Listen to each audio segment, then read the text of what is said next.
Good morning. Good morning. Just to practice speaking out loud, we're going to forgo a microphone. I'm going to speak loud and clear, and so are you. If you have something to say in our group discussion, then I hope you'll speak out nice and loud. Remember, there are people who might have a little difficulty hearing that aren't sitting right next to you. You may feel like you're shouting, just like I do right now. But people won't be wondering what you're saying. We want to hear what you have to say. That's our program for this morning. Thank you. See you in church. When my brother came to visit from Indianapolis for the first time, he was visiting me in Connecticut. And in our last phone conversation before he drove out, I said to him, when you get to Connecticut, you're going to get to exit such and such. And on the exit ramp, it's going to say 25 miles per hour, or it's going to say 15 miles per hour. I said, I've lived in the Midwest. I want you to know, if it says 25 miles an hour, it means it. It means that exit ramp is going to curl around in a tight pigtail, and you are not going to have anywhere to go except off the road if you are going too fast.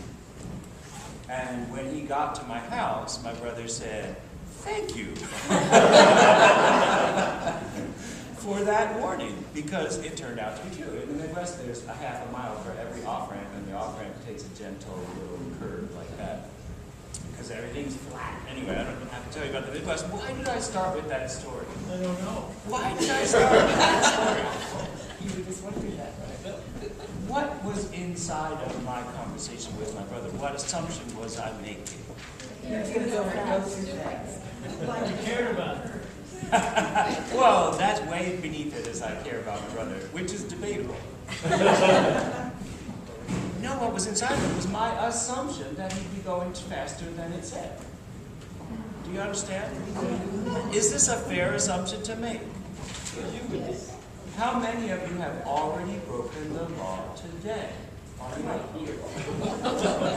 I would say probably every single one, because when I watch my GPS machine and try to keep it from turning red, the number, right? I try to keep it in the black, meaning I'm obeying the posted speed limit. Then I end up with 18 people behind me honking at me. You can't follow that law. That's a rule that makes no sense, except as you understand it in your experience. And for me, as good a starting point as any, as we start to talk about commands, rules, laws, to think about how it is not the black and white that it's so often presented. Here's the rule, follow the rule, everything's fine. Break the rule, here's the punishment, everything's still fine. It all makes sense, no problem. Sometimes it comes from the ambiguity in the wording of laws themselves. For example, my good friend had an uncle who went to visit in Australia, and as he was looking around for a parking place, he found a sign that said, "Fine for parking." So he parked. And in fact, when he was ticketed and brought to court, he was able to argue himself out of it, and they changed the posted sign because they realized he was right, that fine for parking meant two opposite things. Okay.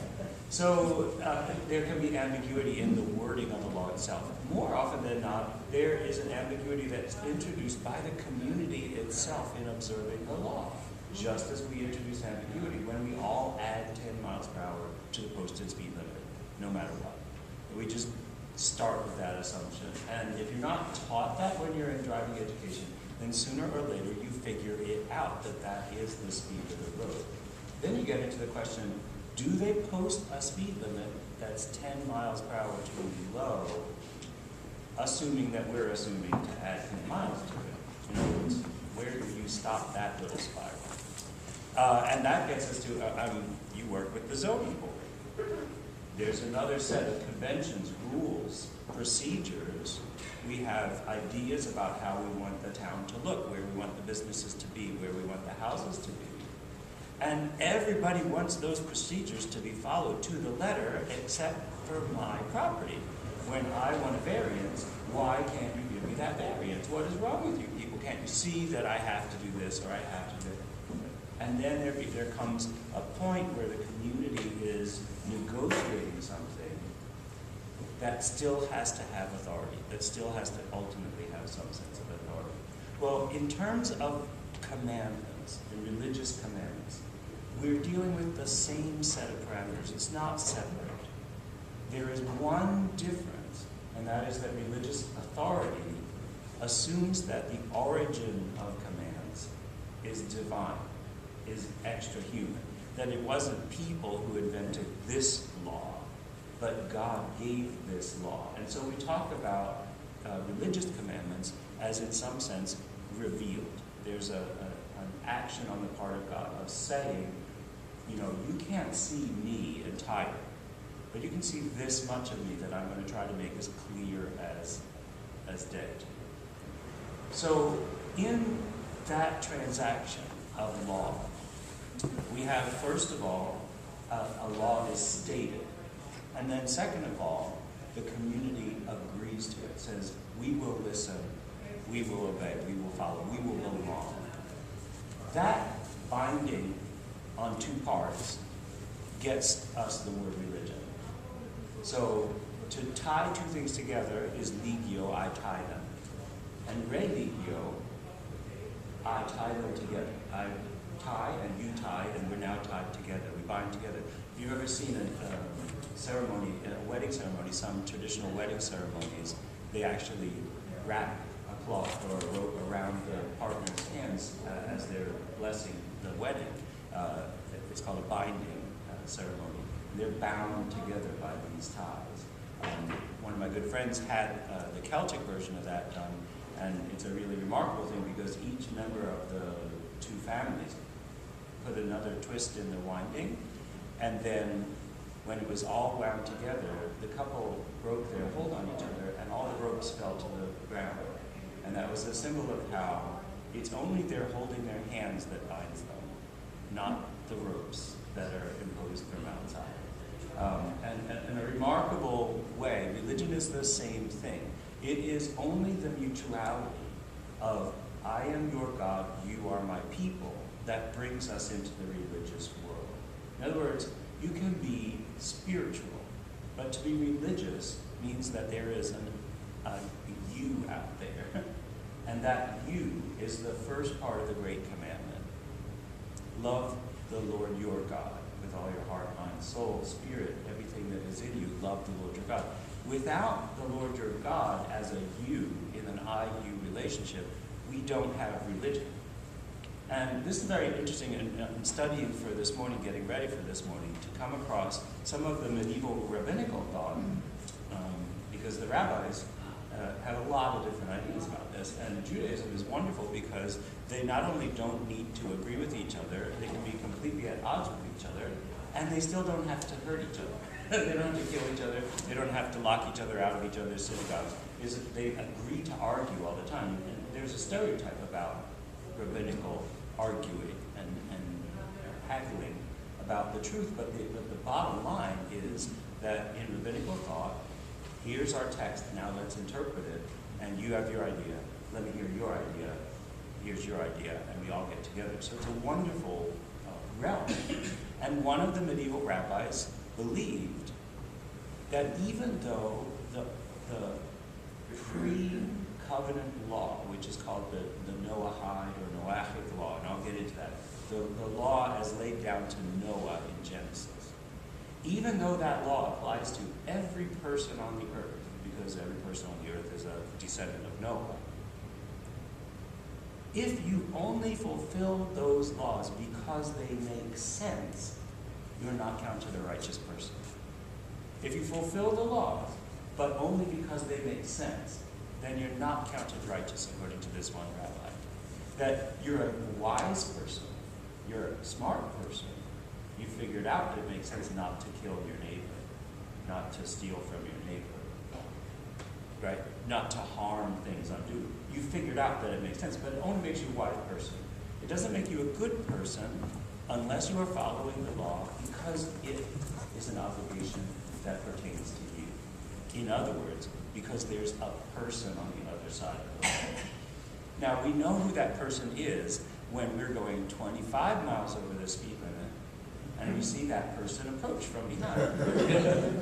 We know who that person is. That person is a representative of the communal authority behind the posted speed limit. The same way, whatever laws we might break, whatever custom we might abrogate, there's someone who's going to be willing and able to identify our shortcoming, that we wore white pants in October, this horrible sin, and we can break rules, but we know that there is someone on the other side of the rule, and who is better at testing those edges than children, because children are working at figuring out.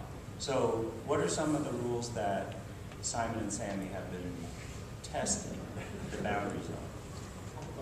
Alphabetically, right? You don't have to name names. One of the rules is how much playtime before bedtime. You know, we have a pretty strict bedtime routine, and Simon goes with the flow because he doesn't know yet Right. that he can push those boundaries. But Sammy invents these crazy stories like you're in bed, his teeth are brushed, he's gone to the bathroom, he's like, you know, I'm really hungry. Uh-huh. Or he'll be like, I really want to pray for everybody. And when he prays for everybody, it includes trucks and motorcycles and everything. So he's got these great spelling techniques. So in that is a testing not only of the I-you, the I relate to you, the lawgiver, in this case, mommy, but also testing the if-then.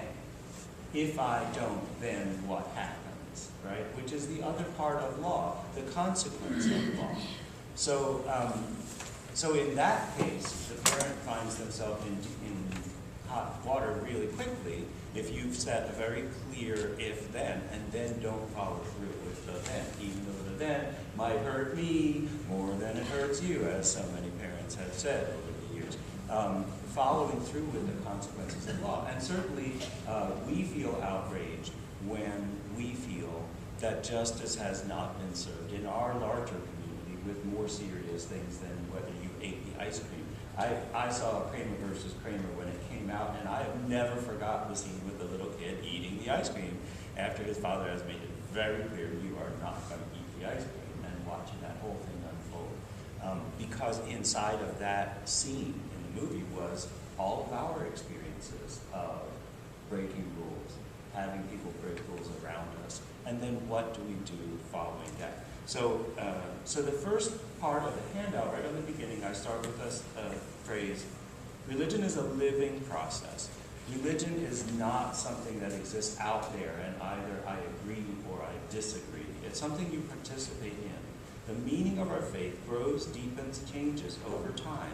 Every one of us has had a journey in our faith where we've had times where we believe something very seriously, very strongly, and then we find we question that. And then we might come back into a different relationship. Several of us have moved from one denomination to another, or are free to move from one denomination to another, with different sets of rules, expectations, procedures, worship practices. And all of that is part of our experience. So the discovery of religion for ourselves is experiential. It cannot be separated from our experience of life as we live it. This is really important when people get into arguments about religion. If someone wants to engage you, for whatever reason, they're an atheist and they say, why do you bother going to church anymore? Or they're a fundamentalist and they say, well, how can you possibly be saved unless you do X, Y, and Z? And you're about to be engaged in that kind of conversation. Remember, first of all, that religion is an experiential process, and that the religion is about a binding together between what is outside of humanity, above humanity, what is human, and then among humans. So religion is relational, and that's my second one. We make promises to each other as part of our life together. We make promises to God, and we trust in God's promises to us. The mutual promising is covenantal. There's an agreement implied in it. Now, the Congregational tradition is very covenantal. When people join the church, they make promises, and the church makes promises back to them. And that mutual pledging of trust is part of that covenant relationship.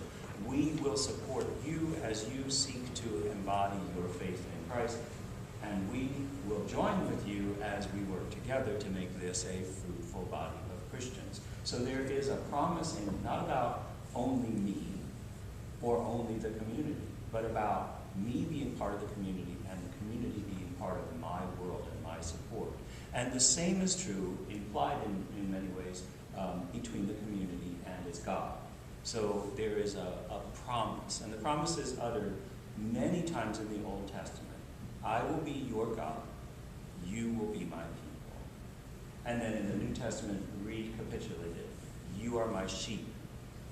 The sheep know the shepherd's voice, and the shepherd knows the sheep and cares for each one of the sheep. And that, again, is a relational, mutual promising. Now, that covenant is going to involve rules.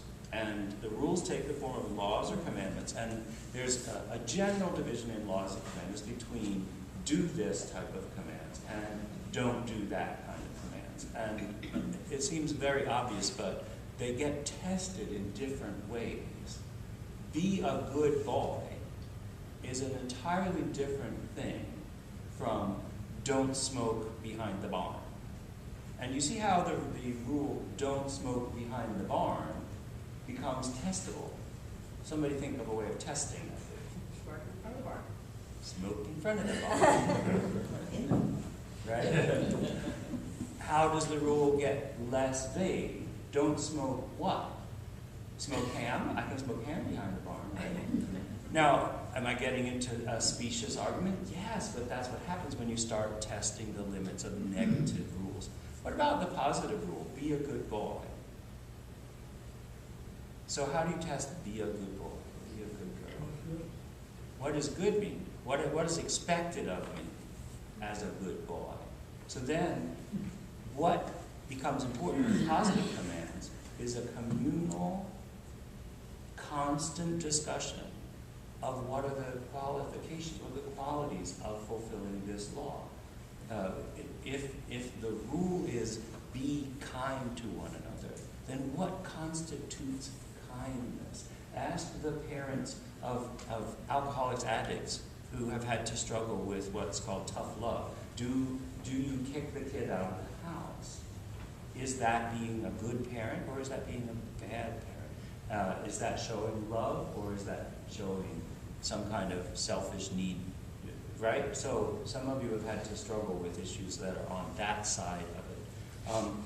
More than that, be a good girl. So let's say one of the things we've been negotiating is being a good girl used to mean staying under your father's house until you were transferred to your husband's house. And nothing in between. That society agreed that it was not possible for a woman to exist in a household on her own, working separate from the control or authority of either a father or a husband. That got tested in our lifetime. That got tested. There are still cultures and places in the world where that is not testable. That is still, be a good girl means exactly that. You remain in your father's house.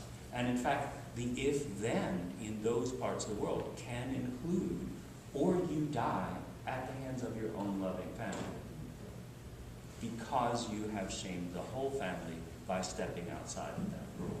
So the rules can be one or the other, both testable, but in very different ways. Think of it in math terms of the Venn diagram. Here's the set of things you can do, and here's a set of things you can't do. And those are not separate circles. There's an overlap area that is the question marks that people are always going to push, always going to push. So the rules are mutual. That means there's a we in it. So one thing that Sammy can say if he gets tired of playing that game is, you're not my mommy. You're not my real mommy. Right? And I'm not hoping Sammy says that, but that's one way that people can react to the mutuality, is to throw off the mutuality. Just say, you are not my God. Who told you to tell me not to do these things? And a slightly different version of that is you can go where the rule doesn't apply.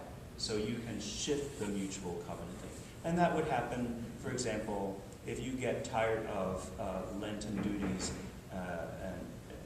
as a Roman Catholic, and you can go to Lutheran Church, Episcopal Church, and say, well, it's near enough. You're negotiating who the mutuality involves. All right, it's the same God, but it's a different community of interpretation. Okay, I already talked about the next one. Commandments involve consequences. So there's an expectation of a certain result for breaking the rule. Now, sometimes that's made very clear, even in the scriptural commandments. If you do this, then this is what will follow. Sometimes it's not very clear. Sometimes it's a vague threat of something awful later on. The if-then involves judgment, so it's forensic. Forensic means it has to do with courts of law. Okay, so forensic means we can bring in evidence and we can say, surely this is what happened, surely that must be the result of it. It is proven against you. Okay? All of this comes into play in the tension, which is where all of this is to simply set up what Jesus was talking about when he said, this is the greatest commandment. I'm just trying to set that one paragraph up by all of this. The forensic part of it had been deeply investigated and questioned by Jesus. For example, the woman who was about to be stoned, having been caught in adultery, because he doesn't deal with her forensically. He does not say, there's the evidence, here's the result, this is what Moses prescribes, let the scriptures be fulfilled. He says, who of you hasn't sinned? Which one of you is without sin? You go ahead and cast the first stone. And what does that do? It takes it out of the courts of law and puts it back into the communal context, the mutuality of we are people, you are people, the people I'm judging are people.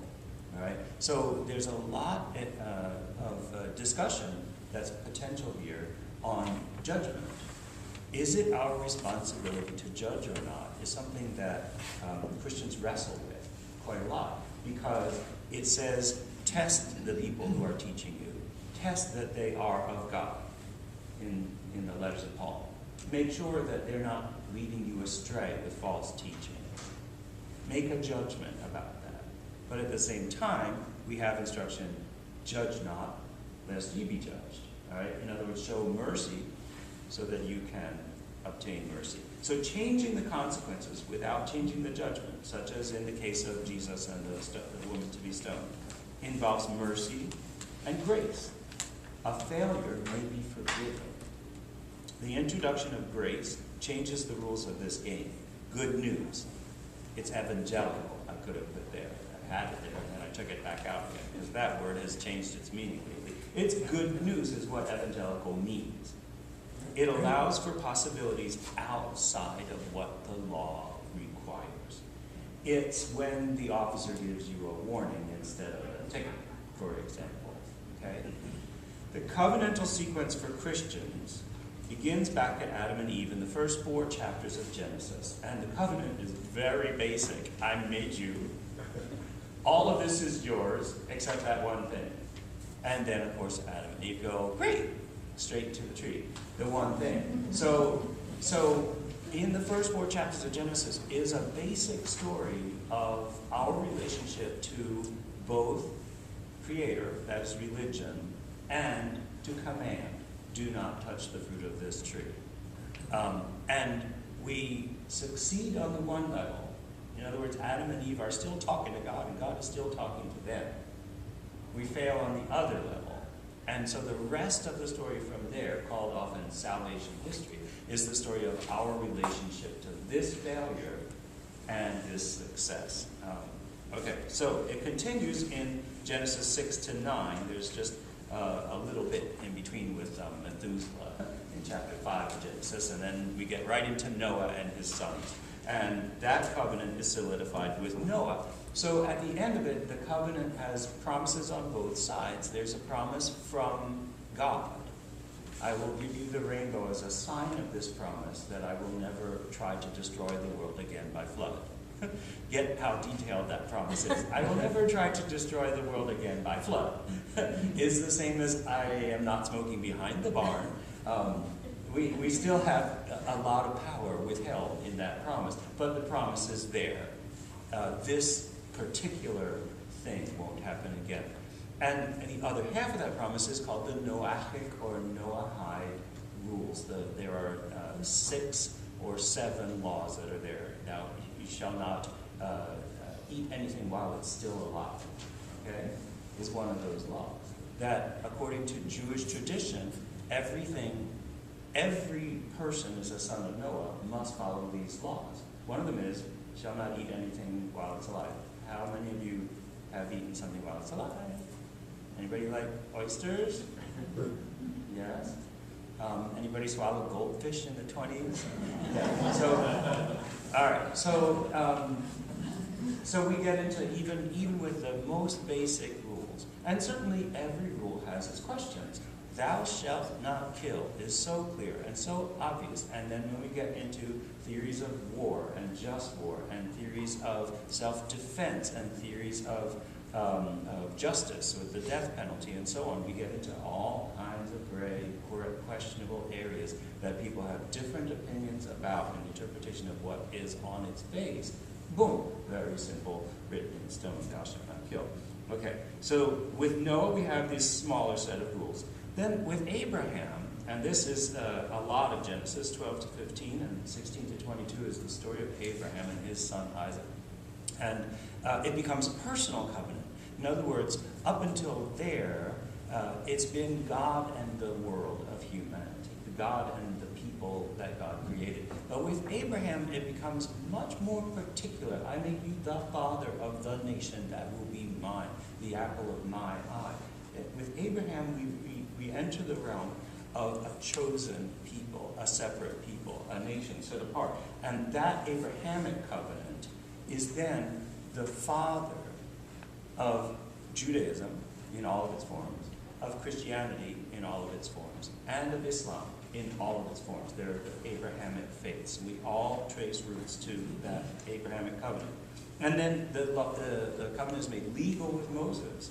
So when Moses goes up on Mount Sinai in Exodus 19 to 20, goes up on Mount Sinai and is face to face with the God of Israel and handed these stone tablets that he comes down and then smashes and he has to go back for more. He gets the second set of tablets. He comes down and spends the rest of his life writing down laws for people. All right, and those laws break into 2 different codes, which we'll get into in a minute. And then the covenant is finally made royal with David, that when David becomes king of the United Kingdom of Israel, then that relationship is now a royal relationship. You are not only my chosen people, but you are a royal priesthood, a kingdom among nations. All right, and then that whole thing gets altered when it comes to Jesus of Nazareth and the Gospels. Jesus, as the promised Messiah, means that for the first time, God is on both sides of the equation. That Jesus, as God, is also part of our covenant. So then I have a paragraph that just tells you all of that, the names for how you describe these different covenants. And that's not important right now because time is going to run out. Each new step in the covenantal relationship between God and the people of God involves a different set of rules, a different set of consequences, obligations, and expected outcomes. One of the key questions for Christians is, how does faith in Jesus change our relation to the law as it was before his life and ministry? Or another way, what does the old law have to do with my new life? Okay? Now, when Jesus was asked the question, what do I have to do?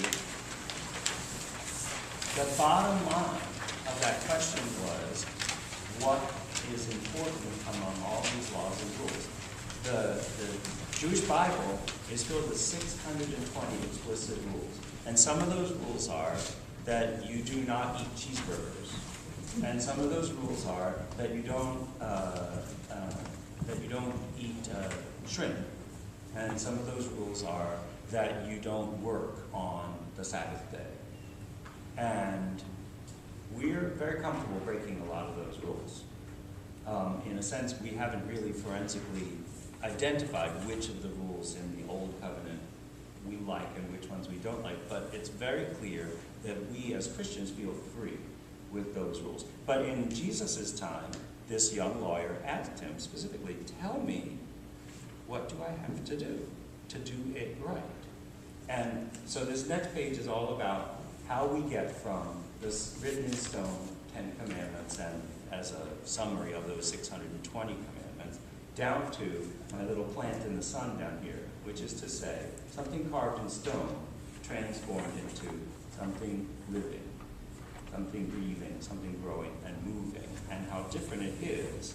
So and I'm skipping this, you can take it home and read it, but when you get to the bottom paragraph, the great commandment involves love as a do your obligation. It's a positive commandment. You shall love. Think about this duty to love in relation to some of the things that get opposed to or contrasted with love. Love rather than hate. Love rather than fear. Love rather than respect only.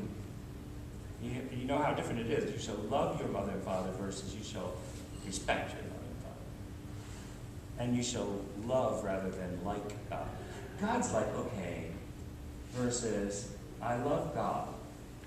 And what happens if loving God with all of your being is really part of the command structure that you're trying to follow in your life? What happens if you start asking questions about how do I spend my time, my money, my resources, my energy, and what does it show about where is my mind, my spirit, my strength, my heart, my soul in relation to love of God, love of neighbor, love even of myself? What does that show? That's forensic, but it's a different kind of forensic. You look at your own life and say, am I trying to do this thing that Jesus said is the most important thing? So here we have it. First is the top of the next page. From Deuteronomy. Hear, O Israel, the Lord is our God, the Lord alone. That's New Revised Standard. In many translations, the Lord is one. You shall love the Lord your God with all your heart and with all your soul and with all your might. Keep these words that I'm commanding you today in your heart. Recite them to your children and talk about them when you are at home and when you are away, when you lie down and when you rise. Bind them as a sign on your hand. Fix them as an emblem on your forehead, and write them on the doorposts of your house and on your gates. Now, in a metaphorical sense, that is saying every breath you take, morning, noon, and night, every person you relate to, every building you walk in and out of, let this be on your mind, that I have a God, I belong to God, God belongs to me, and we belong to each other in love. Or, not metaphorically, you end up with a mezuzah tacked on your doorpost that has a little scroll inside of it. Some of you have Jewish friends who know what I'm talking about. A little scroll by the front door that has these words written in it. And then a very Orthodox Jew will have right here a little box on their forehead, because it says write these words on your forehead. And they put a little box with a scroll in it and tie it around their forehead, so it's right there. So which one is fulfilling the commandment? From our perspective, we're saying we want to have those written on our hearts. And then Jesus is asked, teacher, which commandment in the law is the greatest? And his response, which will be our real discussion next Sunday and the Sunday after. Bring some more friends, although I'm happy with this turnout. He said to him, you shall love the Lord your God with all your heart and with all your soul and with all your mind. He's quoting scripture as Jesus often did. He's quoting the Deuteronomy passage. This is the greatest and first commandment. And a second is like it. You shall love your neighbor as yourself. This is a new teaching. On these two commandments hang all the law and the prophets. In other words, everything we've received in our religion and our culture hangs on these two things. Now, Jesus is saying with that second commandment something bigger and broader, because he's going to reinterpret what it means who my neighbor is. He opens up questions about what that part of the equation is. There are certainly many of those 620 commandments in the Old Testament are about respect for the stranger, respect for the neighbor in your midst, respect even for your enemies. Jesus is taking it into a much broader way of thinking, that it is not any longer respect, but love. It's more active, it's more involving, it's more relational, more mutual. And he's opening up who my neighbors are. do I have to be nice to that person who just did something horrible to me? And Jesus seems to be saying yes. We'll talk about that next Sunday. Any questions on what I talked about today? Read the little passages, read the little handout. Tell your friends to come next week. Thank you for coming this morning.